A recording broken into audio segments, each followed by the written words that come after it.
Today we will start 9th class physics new book 2025 chapter हम start करने के लगे हैं 5 और टॉपिक है हमारा 5.1 वर्क। वर्क डेली लाइफ में हम स्टूडेंट्स बहुत सारा काम करते हैं, जैसे मैं आप लोगों को इस टाइम पढ़ा रही हूँ और आप लोग वीडियो को सुन रहे हैं। जैसे आप लोग डेली स्कूल जाते हैं, स्कूल से वापस आते हैं, स्कूल में अपना काम करते हैं, घर में अपना होमवर्क करते हैं, ये सारा हमारा वर्क है, ठीक है। और घर में मामा आपकी की खाना बनाती हैं, किचन में काम करती हैं, बर्तन वगैरह धोती हैं, ये सारा क्या है, वर्क है। आप लोग इसको नाम देते हैं काम का, मगर फिजिक्स की लैंग्वेज में वर्क जो है वो थोड़ा हट के है। तो आज हम पढ़ेंगे स्टूडेंट्स वर्क का और हम इस कॉन्सेप्ट को क्लियर करेंगे कि एक्चुअली मामा जो किचन में खड़ी हैं, काम कर रही हैं, वर्क कर रही हैं, वो एक्चुअली वर्क है भी या नहीं। ये जो हम बैठे बैठे वीडियो देख रहे हैं, ये वीडियो मैं आप लोगों को पढ़ा रही हूँ, ये वर्क है या नहीं। फिजिक्स क्या कहती है इस बारे में, तो चले पढ़ते हैं। Work is defined as the product of the magnitude of force and distance covered in the direction of force. Work done जो है वो हमारे पास प्रोडक्ट है फोर्स का और डिस्टेंस का। यहाँ पर मैंने यही जो आप लोगों को यहाँ पर एग्जांपल समझाई है, ये यहीं पर ड्रा की गई है, ठीक है। इसको अब हम पढ़ते हैं और कॉन्सेप्ट लेते हैं, अपना क्लियर करते हैं कि एक्चुअली वर्क डन क्या है। एग्जांपल के through consider a block of would laying on a table, ठीक है। एक टेबल के ऊपर हमने लकड़ी का एक ब्लॉक रख लिया, ठीक है। If we exert a force F on the block to move it through R displacement in the direction of force, then work done by the force is, आगे फॉर्मूला लिखा हुआ है, ठीक है। अब उन्होंने कहा हमारे पास एक ब्लॉक है, उसको हमने रखा हुआ एक टेबल के ऊपर, जैसे हम फोर्स लगाते हैं और वो उसी डायरेक्शन में ब्लॉक डिस्प्लेसमेंट कवर करने लग जाता है, ठीक है। अब उन्होंने कहा कि वर्क डन इक्वल है magnitude of force multiply magnitude of displacement. Magnitude मैंने आप लोगों को बताया हुआ था कि मैग्नीट्यूड किसको कहते हैं, न्यूमेरिकल वैल्यू को, ठीक है। मतलब कि यहाँ पर आप लोग कितने फोर्स लगा रहे हैं, कितने फोर्स लगा रहे हैं। फॉर एग्जाम्पल मैं यहाँ पर 1 न्यूटन जो है वो फोर्स लगा रही हूँ, ठीक है। और डिस्टेंस मैं कवर कर रही हूँ 1 मीटर, ठीक है। तो मैं क्या कर रही हूँ, मैं इस फॉर्मूले को फुलफिल कर रही हूँ। मैं बता रही हूँ कि मैंने एक ब्लॉक के ऊपर फोर्स लगाई थी और उसी डायरेक्शन में उसने डिस्प्लेसमेंट को कवर कर लिया, मतलब कि यहाँ पर वर्क डन हुआ है, ठीक है। अब यहाँ पर देखें, ये जो आप लोगों को बेटा यहाँ पर मैग्नीट्यूड ऑफ फोर्स लिखवाया गया है, इसका मतलब है कि यहाँ पर आप लोग वैल्यू बता सकते हैं, न्यूमेरिकल में आप लोगों को ये फॉर्मूला काम आएगा, ठीक है। नेक्स्ट हम फर्दर चलते हैं। नेक्स्ट हमारे पास है बेटा इसका फॉर्मूला वर्क डन का। W इक्वल है FSD, आप लोग यहाँ पर S भी यूज़ कर सकते हैं, आप लोग यहाँ पर D भी यूज़ कर सकते हैं, ठीक है, ठीक है। फॉर्मल मेरे पास यहाँ पर एक ब्लॉक है, मैं एक ब्लॉक बनाती हूँ और उसके ऊपर मैं फोर्स लगाती हूँ। ये मैंने ब्लॉक जो है वो मैंने एक प्लेन पर बनाया है, ठीक है, प्लेन के ऊपर रखा है। अब मैं इस ब्लॉक के ऊपर जैसे फोर्स लगाऊंगी, वो फोर्स यहाँ इसको पुश कर देगी, ठीक है, ब्लॉक को। और इसने डिस्टेंस कवर क्या किया, इसने डिस्टेंस कवर किया, ठीक है। फोर्स लगने की वजह से इसने डिस्टेंस कवर किया, यहाँ पर इसने फोर्स लगाई और इसने डिस्टेंस कवर कर लिया, तो यहाँ पर क्या हो गया, वर्क डन हो गया। तो वर्क की डेफिनेशन के अकॉर्डिंग वर्क हुआ ना, उसने तो यही कहा था हमें कि product of magnitude of force and the distance cover in the direction of force, मतलब कि जिस डायरेक्शन को फोर्स लग रही है उसी डायरेक्शन को वो क्या करे, डिस्टेंस कवर करे। तो वो तब हम क्या कहेंगे कि वहाँ पर क्या हुआ है, वर्क डन हुआ है, ठीक है। फॉर एग्जाम्पल स्टूडेंट, मेरे पास यहाँ पर कैलकुलेटर पड़ा हुआ है, ठीक है।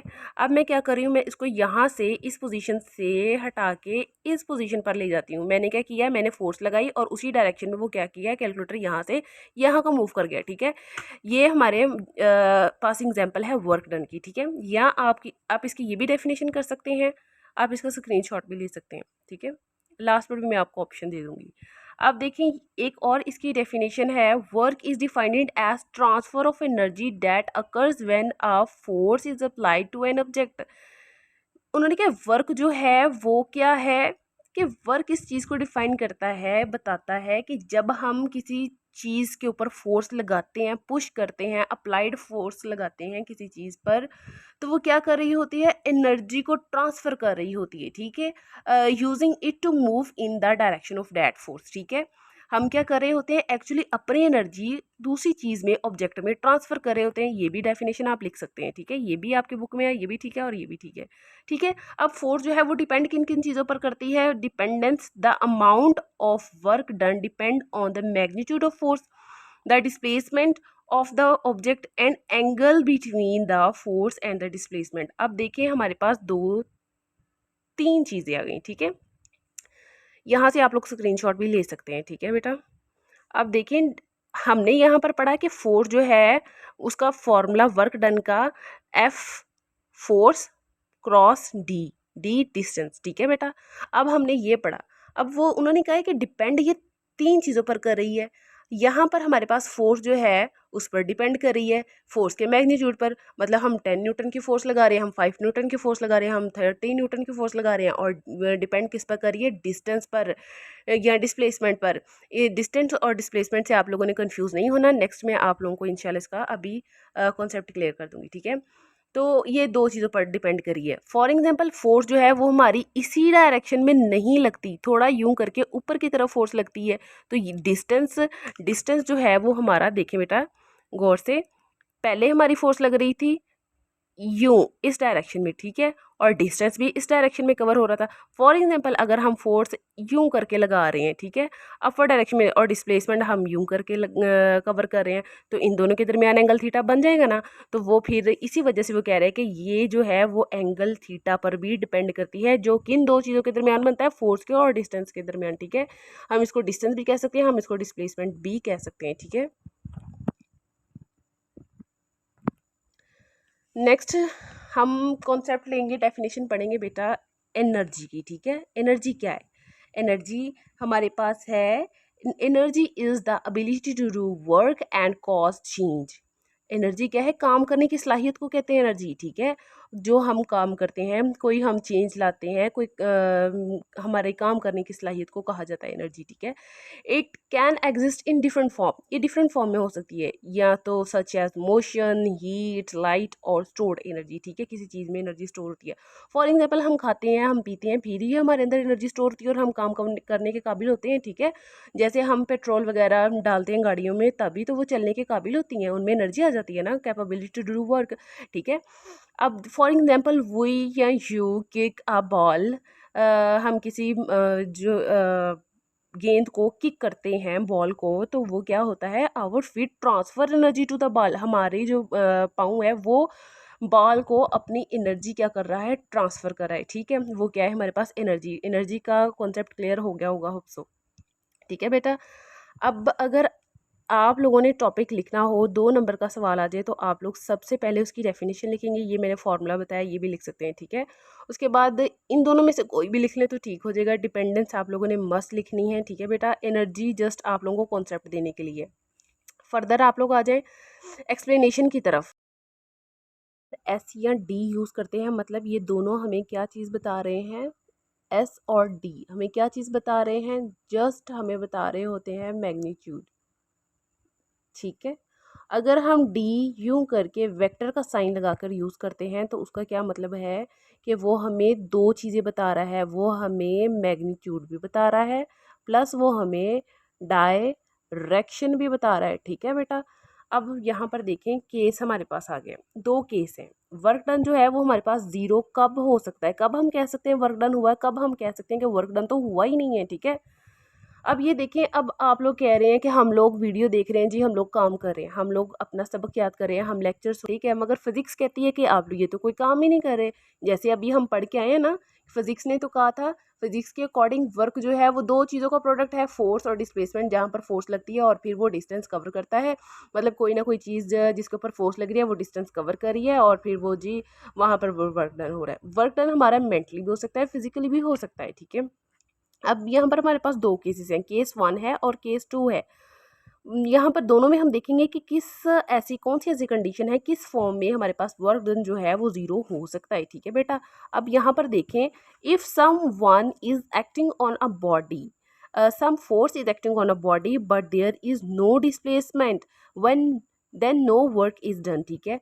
अब इसका क्या मतलब है, वो ये बताना चाह रहा है आपको कि अगर हम फोर्स लगाई जा रहे हैं किसी बॉडी के ऊपर, और वो कोई डिस्प्लेसमेंट कवर नहीं कर रही, तो वहाँ पर कोई जो है वो वर्क नहीं हो रहा, ठीक है। इसकी एग्जांपल मैं आप लोगों को यूं करके बताऊंगी। फॉर एग्जांपल वॉल है और कोई इंसान उसके ऊपर फोर्स लगाई जा रहा है, ठीक है, लगाई जा रहा है, मगर जो है वो वॉल है वो मूव नहीं कर रही, वो डिस्प्लेसमेंट कवर नहीं कर सकती। ज़ाहिर है वो वॉल है, वो एक जगह फिक्स है, स्टैटिक कंडीशन में है, तो वो अपना डिस्टेंस कवर तो नहीं कर सकती ना, तो वहाँ पर क्या होगा, वर्क डन होगा ही नहीं, मतलब फोर्स वहाँ पर क्या हो जाएगी, ज़ीरो हो जाएगी। ठीक है, अब देखिए केस टू में if the body is moving with uniform velocity then work will be zero, तो वर्क वहाँ पर क्या हो जाएगा, ज़ीरो हो जाएगा। अगर बॉडी है, यहाँ पर हमने केस डिस्कस किया जिसमें हमारे पास जिस पर ऑब्जेक्ट जो था वो रेस्ट कंडीशन पर था, स्टेटिक कंडीशन पर था। ठीक है, जब हमने फोर्स लगाई तो वो क्या हो गया, उसने पूरे वर्क डन ही ज़ीरो कर दिया। ठीक है, क्योंकि उसने डिस्प्लेसमेंट कवर ही नहीं किया। और यहाँ पर हम कह रहे हैं मूविंग बॉडी की बात कर रहे हैं कि एक बॉडी है वो मूव कर रही है यूनिफॉर्म वेलोसिटी के साथ। और हमने ये पिछले सेकंड चैप्टर में भी पढ़ा था कि जब हम वेलोसिटी यूनिफॉर्म की बात करते हैं तो जब ना हमारे पास एक्सेलरेशन, उस टाइम पर एक्सेलरेशन जो है वो हमारा ज़ीरो हो जाता है। ठीक है, जब एक्सेलरेशन ज़ीरो हो जाएगा तो हमारे पास जो डिस्टेंस है वो भी ज़ीरो हो जाएगा। ठीक है, when velocity will be uniform then acceleration will also be uniform. ठीक है, तो तब वहाँ पर हमारे पास जो एक्सेलरेशन है वो भी ज़ीरो हो जाएगा। न्यूटन सेकंड लॉ की ये इक्वेशन मैंने यहाँ पर लिखी हुई है, F इक्वल एम ए। जब एक्सेलरेशन ज़ीरो हो जाएगा तो बॉडी के ऊपर जो फोर्स लगेगी वो भी ज़ीरो हो जाएगी। ठीक है, इस केस में फोर्स ज़ीरो हो गई थी, इसमें डिस्टेंस ज़ीरो हो गया। ठीक है, अब देखिए वर्क का formula W equal F dot D है और यहाँ पर वो ज़ीरो हो गया इन दोनों केस में। ठीक है, फिर हमने एक एग्जांपल पढ़ी थी कि ब्लॉक के ऊपर हमने फोर्स लगाई और वो उसी डायरेक्शन में उसने क्या किया, डिस्प्लेसमेंट किया। ठीक है, कवर कर लिया। अब अगर हम सेकंड केस देखें कि अगर एक ब्लॉक है, कोई ऑब्जेक्ट है, अगर हम उसके ऊपर फोर्स लगाते हैं, डायरेक्शन अपवर्ड है मगर वो डिस्प्लेसमेंट उसी डायरेक्शन में कवर कर रहा है। ठीक है, फॉर एग्जांपल हमारे हाथ में कोई बैग वगैरह हो तो अपवर्ड डायरेक्शन में फोर्स लगती है और हम बैग को फॉरवर्ड डायरेक्शन में मूव करवाई जा रहे हैं। ठीक है, अब देखिए बच्चे जो हैं वो गाड़ी वगैरह के साथ पहले जब हम छोटे होते थे तो गाड़ी वगैरह के साथ खेलना और यहाँ पर रस्सी वगैरह बांध देनी। ठीक है, तो फोर्स तो वो बच्चा इस डायरेक्शन में लगा रहा है रस्सी के ऊपर। ठीक है, और वो कार जो है वो इसी डायरेक्शन में फॉरवर्ड डायरेक्शन में मूव करना शुरू हो गई। ठीक है, इस एग्जांपल को ध्यान से देखें। जैसे मैंने आपको एग्जांपल दे दी, जैसे हम शॉपिंग बैग है, शॉपिंग वगैरह करके आते हैं, जब हमने कोई सामान वगैरह उठाया होता है तो हमारे हाथ पे जो फोर्स बाजू पर लग रही होती है वो अपवर्ड लग रही होती है। ठीक है, अक्सर ऐसा होता है कि हमारा बाजू जो है वो काफ़ी ज़्यादा दर्द होना शुरू हो जाता है। ठीक है, फोर्स की वजह से ही होता है, मगर डायरेक्शन और डिस्प्लेसमेंट की जो डायरेक्शन है वो फॉरवर्ड होती है। ठीक है, अब ये दोनों चीज़ें जो हैं वो पैरेलल नहीं है, एक ही डायरेक्शन में नहीं है, तो वो क्या कर रही हैं, एंगल बना रही हैं एक दूसरे के दरमियान। ठीक है, एंगल कौन सा बना रही हैं, थीटा। ठीक है, अब हम एंगल थीटा को थोड़ा डिस्कस कर लेंगे। आप लोग इस पेज की पिक बना लें ताकि फिर मैं फर्दर नेक्स्ट पेज ओपन करूँ। ठीक है, होप्स हो कि आप लोगों ने स्क्रीनशॉट ले लिया होगा। अब हम नेक्स्ट डिस्कस कर रहे थे एंगल थीटा को। ठीक है, अगर हमने फोर्स, जो हमने कहा कि जब हमने किसी चीज़ पर ऑब्जेक्ट पर फोर्स लगाई है वो फोर्स हमारी अपवर्ड डायरेक्शन में है और डिस्प्लेसमेंट हमारा फॉरवर्ड डायरेक्शन में है और वो दरमियान में एंगल बना रहे हैं थीटा, तो हम इस फोर्स को किस तरह रिजॉल्व करेंगे। ठीक है, उसके लिए हमारे पास एक हमने सेकंड चैप्टर में टॉपिक पढ़ा था, resolving the force F into its component. ठीक है, रिजॉल्विंग कंपोनेंट्स हमने टॉपिक पढ़ा था मगर यहाँ पर हम फोर्स की बात कर रहे हैं तो मैंने इसलिए फोर्स का वर्ड यूज़ किया है। ठीक है बेटा, यहाँ पर मैं लिख देती हूँ ताकि आप लोगों को पता चल जाए। रिजॉल्विंग, ये वी है, the force F into its components. ठीक है बेटा, कंपोनेंट्स में आप लोग इसको क्या करोगे, सॉल्व करोगे। ठीक है, फॉर एग्जांपल सबसे पहले जब आप लोगों ने वेक्टर का टॉपिक पढ़ा था तो आप लोगों ने पढ़ा था कि हमने कोई भी वेक्टर है जिसको हम रिजॉल्व करना चाहते हैं, हम क्या करेंगे, हम उसको एक्स वाई प्लेन पर कार्टियन प्लेन पर क्या करेंगे, ड्रॉ करेंगे। ठीक है, ड्रॉ कर लिया हमने, ये एक्स प्लेन है और ये वाई प्लेन है। ठीक है, और ये हमारे पास वेक्टर एफ है। इसका हमने क्या किया है, हमने इसके कंपोनेंट्स जो हैं वो ड्रॉ कर लिए हैं। इसको हमने कह दिया है एफ कॉस थीटा, ये एंगल बना रहा है बेस के साथ, और ये है एफ साइन थीटा, और ये बना रहा है एंगल वाई के साथ। ठीक है, ये मैथ चैप्टर नंबर 6 में 9th क्लास में आप लोगों को इसका मुकम्मल कॉन्सेप्ट मिल जाएगा। ठीक है, डिटेल के साथ। वैसे हमने ये चैप्टर नंबर 2 में भी इसको कवर किया हुआ है। ठीक है, फर्दर आ जाएं, यहाँ पर हम बात कर रहे हैं रिजॉल्विंग कंपोनेंट्स की। ठीक है, अब उसको लेकर यहाँ पर हमने डिस्कस करना है कि यहाँ पर इस फॉर्मूले में हम कॉस थीटा यूज़ करें तो क्यों करें, हम साइन थीटा क्यों नहीं यूज़ करें। ठीक है बेटा, वर्क डन इक्वल है component of force along the displacement. ठीक है, यहाँ पर हम कह रहे हैं कि जो फोर्स लगी है अलोंग द डिस्प्लेसमेंट, उसके कंपोनेंट को हम यहाँ पर लिखेंगे मल्टीप्लाई मैग्नीट्यूड ऑफ डिस्प्लेसमेंट के, मैग्नीट्यूड क्या है वहाँ पर डिस्प्लेसमेंट का। ठीक है, अब कंपोनेंट कौन सा यूज़ करेंगे, उस फोर्स का जो कि अलोंग है डिस्प्लेसमेंट के, जिसके अलोंग फोर्स के अलोंग डिस्प्लेसमेंट कवर कर रहे हैं हम। ठीक है, अब हम यहाँ पर जो ब्लॉक है, ठीक है, कोई ब्लॉक वगैरह था, उसको हम किसके साथ, किस प्लेन के साथ मूव करवाए थे, एक्स प्लेन के साथ मूव करवा रहे थे ना, तो ऑब्वियसली हम कौन सा यहाँ पर यूज़ करेंगे, एफ कॉस थीटा। ठीक है, यहाँ पर वाई का कोई रोल नहीं है, कोई रोल वो प्ले नहीं कर रहा। ठीक है, तो इसलिए हम यहाँ पर एफ कॉस थीटा यूज़ करेंगे। तो हमने फॉर्मूले में F cross F equal W equal F cross D, इसमें हमने पुट कर दिया एफ के साथ कॉस थीटा। ठीक है, इसको हम यूं करके लिख सकते हैं एफ डी कॉस थीटा, और यूं करके हम इन दोनों को लिख सकते हैं, दो वेक्टर्स को एफ डॉट डी। ठीक है, जब दो वेक्टर हमारे पास इकट्ठे होते हैं तो हमारे पास एक स्केलर आ जाता है, तो work is a scalar quantity. अब वर्क फोर्स जो है वो क्यों वेक्टर है और डिस्प्लेसमेंट क्यों वेक्टर है, स्केलर और वेक्टर का हमने बहुत अच्छी तरह कॉन्सेप्ट पढ़ा हुआ था कि स्केलर हमें क्या बताता है, जस्ट मैग्नीट्यूड के बारे में बताता है, और वेक्टर हमें क्या बताते हैं, डायरेक्शन के और मैग्नीट्यूड दोनों के बारे में बताते हैं। ठीक है, अब देखें यहाँ पर नोट लिखा हुआ है कि two vector give us a scalar in solution, वो सोल्यूशन में हमें क्या करते हैं, स्केलर देते हैं। ठीक है, इसी तरह हमने जो एंगल बना रही है, फोर्स लग रही थी यूं डायरेक्शन में और हमारे पास डिस्प्लेसमेंट यूं करके कवर हो रहा था, वो एंगल कौन सा बना रहे थे, थीटा बना रहे थे, जब हम किसी ब्लॉक वगैरह को मूव कर रहे थे। ठीक है, ऐसा ही है ना, अगर एंगल वहाँ पर ज़ीरो हो देन क्या होगा, एफ डी कॉस थीटा जो है वो ज़ीरो पुट करेंगे तो कॉस ज़ीरो क्या होता है, 1। ठीक है, ये मैं आपको करके दिखा देती हूँ, कॉस ज़ीरो इक्वल होता है 1 के। ठीक है, जब हम यहाँ पर 1 पुट करेंगे तो वहाँ पर हमारे पास वर्क डन इक्वल हो जाएगा एफ डी के, मतलब कि वहाँ पर maximum work will be done, ज़्यादा से ज़्यादा वर्क जो है वो हुआ है। ठीक है, इसी तरह हम केस 2 डिस्कस करते हैं जिसमें 90 का एंगल है। ठीक है, जैसे मैंने एक शॉपिंग बैग की एग्जाम्पल दी थी और आप लोगों की बुक के ऊपर भी यूँ करके एग्जाम्पल दी गई है।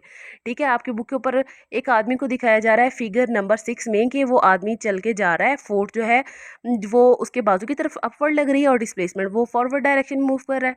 ठीक है, तो यहाँ पर भी मैं वही बात बताना चाह रही हूँ कि अगर हम 90 का एंगल बनाते हैं तो फोर्स और डिस्टेंस या डिस्प्लेसमेंट जो है उनका आपस में 90 का एंगल बनता है, तो कॉस 90 हमारे पास ज़ीरो होता है, कॉस 90 हमारे पास क्या होता है, ज़ीरो। ठीक है, देख लें ज़ीरो आ गया। ठीक है, अब देखें वहाँ पर वर्क जो हमने किया वो मिनिमम होगा, मतलब वर्क क्या है, ज़ीरो हो जाएगा। ठीक है बेटा, अब हम केस 3 डिस्कस करते हैं। केस 3 में हमारे पास क्या है, अगर हमारे पास थीटा जो है वो 180 हो जाए, फॉर एग्जांपल अगर वो आप लोगों को कहे कि वर्क डन बताएं हो रहा है फोर्स, अप्लाइड फोर्स की बजाय ग्रेविटी फोर्स के बारे में बताएं। फॉर एग्जांपल कोई बाल्टी वगैरह, ठीक है, उसमें आप लोग पानी लेके जा रहे हैं, ठीक है, या बैग वगैरह, यही जो ऊपर मैंने एग्जांपल बनाई थी। ठीक है, इसमें आप लोग जो फोर्स है वो अपवर्ड मूव कर रही है, जो आप लोग फोर्स लगा रहे हैं, और जो ग्रेविटी है वो डाउनवर्ड फोर्स मूव कर रही है, मतलब कि ये एंटी पैरेलल हैं। ठीक है, एक दूसरे के फोर्सेस, तो यहाँ पर एंगल जो बनेगा वो 180 होगा, और कॉस 180 हमारे पास होता है 180 हमारे पास होता है -1। ठीक है बेटा, देख लें इसीलिए यहाँ पर वर्क डन के साथ नेगेटिव का साइन आया है। Negative sign due to friction gravity and two forces are anti parallel. Friction की फोर्स के बारे में भी यहाँ कहा जा सकता है, पूछा जा सकता है, या फिर जो है ग्रेविटी की फोर्स के बारे में पूछा जा सकता है। ठीक है बेटा, अब हम यह बात करते हैं इसके यूनिट की। ऐसा unit of work is joule होता है एंड 1 जूल इक्वल है 1 न्यूटन मल्टीप्लाई 1 मीटर इक्वल होता है 1 न्यूटन मीटर। इसका मतलब ये है कि वर्क डन का जो वर्क का जो यूनिट है वो जूल है हमारे पास। ठीक है, अगर हम, वो कह रहा है कि अगर हम किसी ब्लॉक के ऊपर 1 न्यूटन की फोर्स लगाते हैं, ठीक है, कितने न्यूटन की फोर्स लगा रहे हैं, 1 न्यूटन की फोर्स लगा रहे हैं, ठीक है, और वो डिस्टेंस कवर करती है, यहाँ पर आ जाती है, ठीक है, और डिस्टेंस कवर किया है उसने 1 मीटर। ठीक है बेटा, तो न्यूटन मीटर ये हमारे पास क्या है, जूल के इक्वल है। 1 जूल इक्वल है 1 न्यूटन मीटर के। ठीक है बेटा, यही चीज़ यहाँ पर एक्सप्लेन की गई है। और यहाँ पर हम यूनिट भी देख लें कि W जो है F क्रॉस D है, फोर्स का यूनिट होता है न्यूटन, डिस्टेंस का होता है मीटर, और हमने इसको यूनिट से भी सॉल्व कर लिया। ठीक है, अब हम इसकी एक बार डेफिनेशन पढ़ लेते हैं। Work done, if work is done when a 1 newton force acting on a body move it through a distance of 1 metre in its own direction, वो अपनी डायरेक्शन में डिस्टेंस कवर कर लेता है, अगर उसके ऊपर 1 न्यूटन की फोर्स लगती है तो हम उसे कहेंगे 1 जूल के इक्वल। ठीक है, बिगेस्ट यूनिट भी आप लोग से को बताई जा सकते हैं, ये पूछे भी जा सकते हैं कि 1 किलो जूल के इसके इक्वल होता है, तो आप लोग बताएंगे मल्टीप्लाई 10 की पावर 3। ये आप लोगों ने फर्स्ट चैप्टर के स्टार्टिंग में ही टेबल 1.2 या 1.3 में आप लोगों ने ये टेबल पढ़े हुए हैं। ठीक है, किलो, मेगा, गीगा, ये सारा टेबल वहाँ पर आप लोगों को ये मिल जाएंगे कि किलो इक्वल होता है 10 की पावर 3 के, साथ जौल आ जाएगा as it is. Mega equal होता है 10 की पावर 6 के। और लास्ट पे हमारे पास है calculation of work by graph. Graph से हम उसको कैसे मेजर कर सकते हैं, आप लोगों ने चैप्टर नंबर 2 में पढ़ा था डिस्टेंस टाइम ग्राफ। ठीक है, उसी तरह ये है। अब the area under a force distance curve can be taken to represent the work done by that force. अब कांस्टेंट फोर्स लग रही है, एक फोर्स लग रही है और डिस्टेंस कवर हो ही जा रहा है। ठीक है, तो दोनों जो हमारे पास मल्टीप्लाई होकर आएंगे वो हमारे पास क्या हो जाएगा, हमारे पास वहाँ पर उतना वर्क डन हो जाएगा। हम कह सकेंगे कि यहाँ पर वर्क हुआ है। तो आप लोगों को स्टार्टिंग से ही आप लोगों ने 6-7 क्लास में एरिया का फॉर्मूला पढ़ा था। एरिया इक्वल होता है लेंथ मल्टीप्लाई विड्थ के। लेंथ हमारे पास क्या है, फोर्स है, और डब्ल्यू हमारे पास क्या है, डी है, डिस्टेंस है, और एरिया इक्वल होता है हमारे पास वर्क डन के। ठीक है बेटा, तो ये हमारा टॉपिक यहाँ पर क्लियर है। इस लास्ट पेज की भी पिक्चर बना लें। ये आप लोगों का कंप्लीट लॉन्ग क्वेश्चन जो है वो सॉल्व हो गया है। नेक्स्ट इंशाल्लाह एक वीडियो बनाई जाएगी ताकि उसमें इस टॉपिक के रिलेटेड जितने भी एमसीक्यूज है वो कवर किए जाएं। यहाँ तक हमने अपना टॉपिक क्लियर कर लिया है, पढ़ लिया है। अब हम एग्जाम्पल 5.1 को डिस्कस कर लेते हैं। ध्यान से स्टेटमेंट आप लोगों ने पढ़ने भी और समझने में। ठीक है, मेरे साथ साथ। A person does 200 joule of work is pushing a curtain through a distance of 5 metres. ठीक है, उन्होंने कहा एक पर्सन है, ठीक है, यहाँ मैंने पर्सन भी बनाया हुआ है, और वो क्या कर रहा है, काम कर रहा है। काम क्या कर रहा है, एक कर्टन को पुश कर रहा है। कितना वर्क डन लग रहा है, 200। ठीक है, यहाँ पर डब्ल्यू आएगा। ठीक है, और साथ में उसने कहा वो डिस्टेंस यहाँ से चलता हुआ यहाँ तक आ गया। ठीक है, उसने डिस्टेंस कितना कवर कर लिया है, 5 मीटर। ठीक है, डिस्टेंस कवर कर लिया है। और स्टेटमेंट में वो पूछ रहे हैं कि how much force is applied by him, उसने कितनी फोर्स लगाई होगी। ठीक है, अब गिवन डाटा लिखने का आपके पास 1 नंबर होता है, यहाँ से यहाँ तक भी आप लोग लिखेंगे पेपर में तो आप लोगों को 1 नंबर मस्त मिलेगा। और आप लोगों को फॉर्मूला आता ही आता है। बच्चे पता नहीं क्यों कहते हैं कि जी हमें मुश्किल लगता है, आप लोग 1-2 बार प्रैक्टिस करेंगे बहुत ईजी लगेंगे। अगर आपको कोई मुश्किल होती है आप वीडियो को बार बार करके बैक करके देखें, वरना आप लोग कमेंट सेक्शन में पूछें। ठीक है बेटा, अब देखिए यहाँ पर हमारे पास फॉर्मूला आप लोगों ने टॉपिक में पढ़ लिया, W equal F cross S है। अब यहाँ से हमने तो फाइंड करना है एफ़ को, तो हम क्या करेंगे, यहाँ पर जो हमारे पास डिस्टेंस है वो यहाँ पर आके इस साइड पे डिवाइड हो जाएगा। यहाँ पर हमारे पास अकेला एफ़ रह गया। ठीक है, इस फॉर्म में हमने वैल्यू पुट की, हमारे पास 40 न्यूटन आंसर आ गया। ठीक है, अब देखें मतलब यहाँ पर इस पर्सन ने कितनी फोर्स अप्लाई की होगी, फिर 40 न्यूटन, 40 न्यूटन अब फोर्स अप्लाई होने की वजह से उसने 5 मीटर जो है वो डिस्टेंस कवर किया, और 200 जॉल जो था वो वर्क डन तब हुआ वहाँ पे, ठीक है। एग्जाम्पल 5.2 देखते हैं। एग्जाम्पल 5.2 में वो कह रहा है कि find the work done bye 65 Newton force is pulling the suitcase. अब उन्होंने कहा है एक पर्सन है, ठीक है, वो पुलिंग कर रहा है, खींच के लेके जा रहा है, और फोर्स कितनी लगा रहा है, 65 न्यूटन की फोर्स लगा रहा है, और 20 मीटर जो उसने डिस्टेंस है वो कवर कर लिया है, ठीक है बेटा। एक स्टेटमेंट अगर आपको पेपर में आएगी तो एक नंबर पक्का है। वो पक्का कैसे है, आप लोगों ने गिवन डाटा यहाँ से लिख लेना है, गिवन डाटा लिखोगे एक नंबर पक्का, ठीक है। फाइंड द वर्क डन, उन्होंने क्या कहा है, वर्क डन क्या करें, फाइंड करें, क्वेश्चन मार्क, ठीक है। फोर्स कितनी है, 65 न्यूटन लिख ली, ठीक है। और उसने कहा कि वो पर्सन जो है वो डिस्टेंस कवर कर रहा है 20 मीटर, वो भी हमने लिख लिया, ठीक है। और एंगल, एंगल जो बना रहा है वो 30 डिग्री है, ठीक है। वो हमने कहाँ से देख लिया, फिगर से देख लिया, ठीक है बेटा। ये हमारा पूरा जो है गिवन डेटा कंप्लीट हो गया। अब आप लोगों को मैंने ये बताया भी था कि जब हम किसी वेक्टर को रिजॉल्व करते हैं तो हमने उसके कंपोनेंट ड्रा करने होते हैं, ठीक है। एक्स और वाई प्लेन पर, एक्स प्लेन ये है, वाई प्लेन, ठीक है। और कोस थीटा यहाँ पर क्यों लगाया, इसको मैंने अच्छी तरह एक्सप्लेन कर दिया था, क्योंकि ये हम एक्स जो ऑब्जेक्ट है वो हम मूव करवा रहे हैं, कॉन्टेक्ट किस में है, एक्स प्लेन के साथ, इसलिए हम यहाँ पर एफ कॉस थीटा यूज़ करेंगे। और वाई का यहाँ पर कोई रोल नहीं है, तो यहाँ पर हम साइन थीटा इसलिए यूज़ नहीं करें, ठीक है। डायरेक्ट हम वैल्यू पुट करेंगे, एफ की 65, एस 20, और कॉस 30 हमारे पास 0.866 होता है। इनको मल्टीप्लाई करके हमारे पास वर्क डन जो टोटल आया वो यहाँ पर आया है 1125.8 जॉल, ठीक है। इस पूरे को सम अप करते हैं, समराइज करते हैं कि एक आदमी था, वो पुल करके लेके जा रहा था सूटकेस को, फोर्स लगाई हुई थी उसने 65, और 20 मीटर उसने जो था वो डिस्टेंस कवर कर लिया। उन्होंने कहा कितना वर्क डन हुआ होगा बताएं ज़रा। तो एंगल आप लोगों को उन्होंने फिगर में बता दिया है, ठीक है। सिंपल आप लोगों ने क्या किया, आप लोगों को तो पता था गिवन डाटा यहाँ से ही सारा, आप लोगों ने वैल्यू फार्मूला लिखा, वैल्यू पुट की और आंसर आ गया, ठीक है बेटा। इसकी आप लोगों ने प्रैक्टिस करनी है, न्यूमेरिकल बहुत ज़्यादा इजी है, इसको आप लोगों ने मुश्किल नहीं लेना। और जहाँ से आप लोगों को समझ ना आए कि आप लोगों ने वीडियो को बैक करके देखना है, फिर भी समझ ना आए, कोई कन्फ्यूजन हो तो आप लोग को कमेंट बॉक्स में ज़रूर पूछिएगा। सब्सक्राइब करें एंड लाइक करें हमारे चैनल को। अल्लाह हाफिज़।